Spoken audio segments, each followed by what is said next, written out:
hop, on pousse le micro, pousse-toi, toi, et c'est parti. Sommaire, 5 minutes, 10 minutes, vous avez l'essentiel de l'actualité comme ça. Si vous n'avez pas trop de temps, vous êtes super busy, genre, voilà, vous êtes analyste financier, vous gagnez des millions, voilà, tout ça, et que vraiment, chaque seconde, c'est de l'argent pour vous. Vous pouvez pas rester 3 heures à dire des conneries ou à en lire, eh bien, vous avez l'essentiel. Et si vous avez un petit peu de temps, vous pouvez rester avec nous, on rigole pas mal. Alors, c'est parti. Hier et les jours précédents, on est dans le sommaire pas mal parlé de la guerre en Ukraine. Pourquoi ? Parce qu'on se doutait qu'elle était imminente. Maintenant, on est sûr, effectivement, la contre-offensive des forces ukrainiennes pour tenter de repousser les forces russes le plus loin possible, idéalement en Russie, eh bien, a débuté. Interrogation, parce qu'en fait, l'armée ukrainienne observe un silence radio total et communique très très peu en ce moment, mais maintenant c'est sûr. L'Ukraine lance sa reconquête. Je crois que c'est aussi la une de La Croix. Je vous montre d'ailleurs une de La Croix.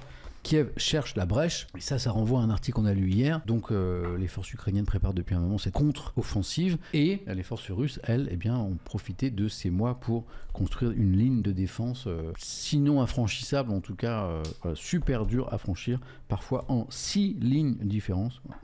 Et du coup, eh bien, que fait Kiev ? Cherche la brèche dans ces lignes de défense pour savoir où taper, où attaquer, avec des petites avancées. Voilà, il n'y a pas une grande offensive massive.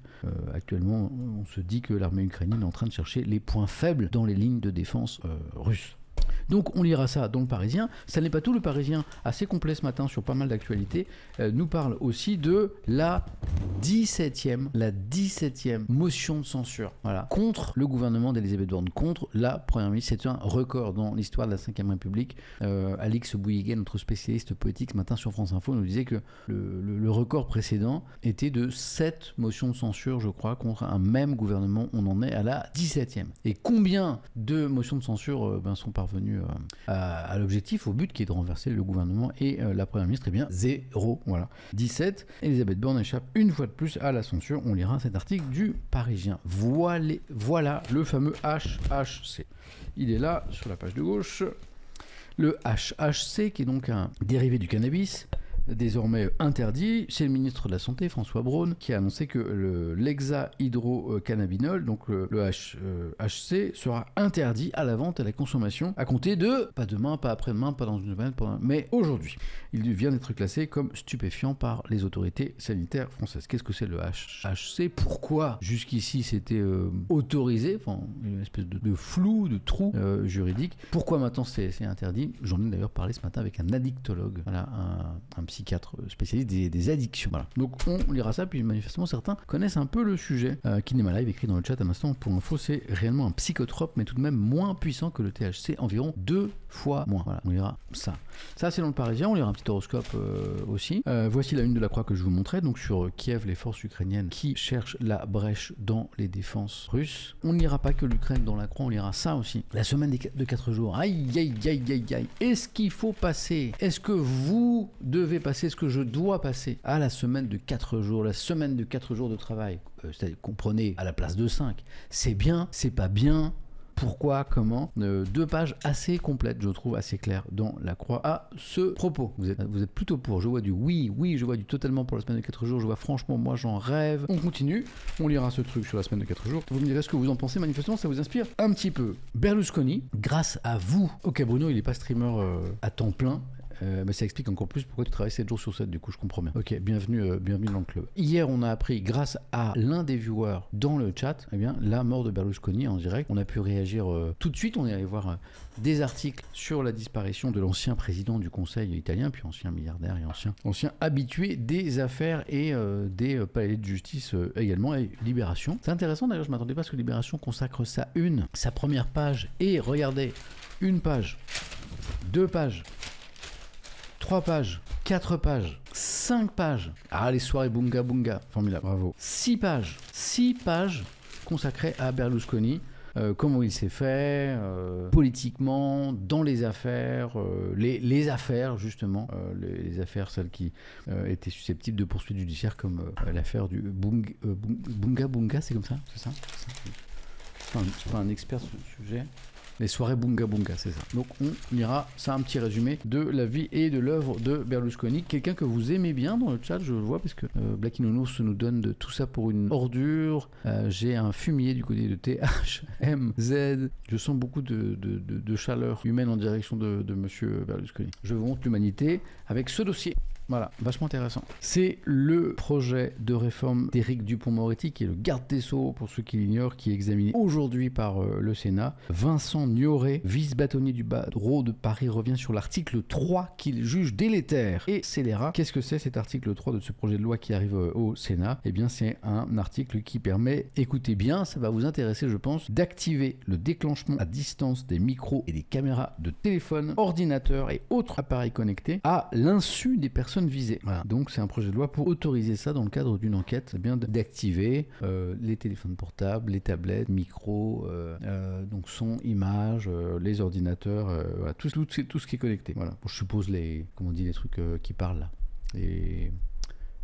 Comment ça s'appelle les Alex, tout ça là dis Siri, il n'y a pas Home dedans, Home quelque chose, non pas la honte, non ça s'appelle pas comme ça, enceinte connectée, c'est ça, assistant, ok, et donc voilà, donc ça, eh bien c'est un texte, il est au Parlement, il est au Sénat, et là vous avez un juriste, Vincent Gnorret, qui est donc vice-bâtonnier au barreau de Paris, qui dit mais attention, c'est super dangereux en fait, super dangereux cette histoire, il peut y avoir énormément de dérapage, quoi, voilà. Donc alors c'est dans le cadre d'une enquête, mais du coup la crainte de ce monsieur, c'est que dans le cadre de cette enquête, il y a énormément d'excès. Par exemple, l'exemple qui est donné tout à l'heure pour ceux qui ne seront pas avec nous, je vous donne l'exemple. Par exemple, les enquêteurs vont activer le téléphone portable d'une personne soupçonnée de trafic de drogue, par exemple, dans le cabinet de son avocat. Normalement, à ce jour, aujourd'hui, tu peux pas, à ma connaissance, la loi ne permet pas de sonoriser, entre guillemets, un cabinet d'avocat ou une rédaction d'un journal. Voilà. Il y a des protections contre ça, et bien cette loi le permettrait. Ça permettrait éventuellement d'écouter les propos du dit soupçonné de trafic de drogue, mais aussi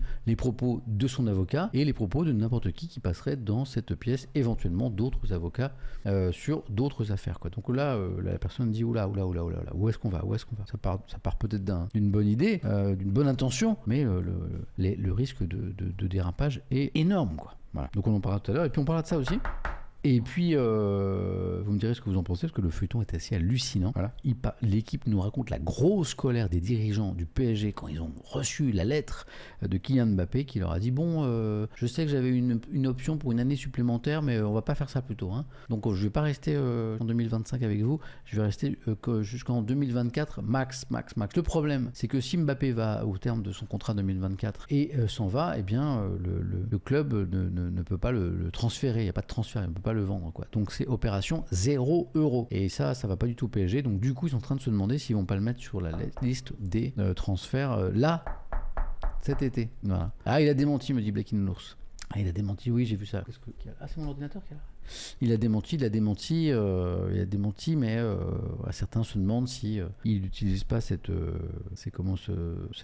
histoire pour mettre la pression financière ou quant à la composition de la future équipe pour avoir enfin une équipe, selon lui, digne d'une éventuelle victoire en Ligue des Champions. Alors quelqu'un me dit qu'il a démenti, c'était quand même bizarre cette histoire de lettres, difficile d'imaginer, mais ça se vérifie que effectivement des responsables du PSG ou des médias aient inventé cette lettre, une lettre écrite, puisque ça peut se trouver assez facilement. Voilà. Je suis pas sûr qu'il ait démenti. Il a commenté en disant fermez vos gueules un peu, mais je crois pas qu'il ait démenti à proprement parler. Allons voir le tweet que vous évoquez. Voilà donc le commentaire de Kylian Mbappé, qui est pas un démenti effectivement, qui dit évitez de mettre mon nom dans vos salades et vérifiez vos sources s'il vous plaît. Ah si, c'est un peu un démenti quand même. Hein. C'est un peu un démenti quand même. Il dit pas qu'il a pas envoyé une lettre, hein, mais il dit vérifiez vos sources, vérifiez vos infos. Je suis en live là parce que j'ai un coup de fil important là. J'ai un coup de fil du boulot important là.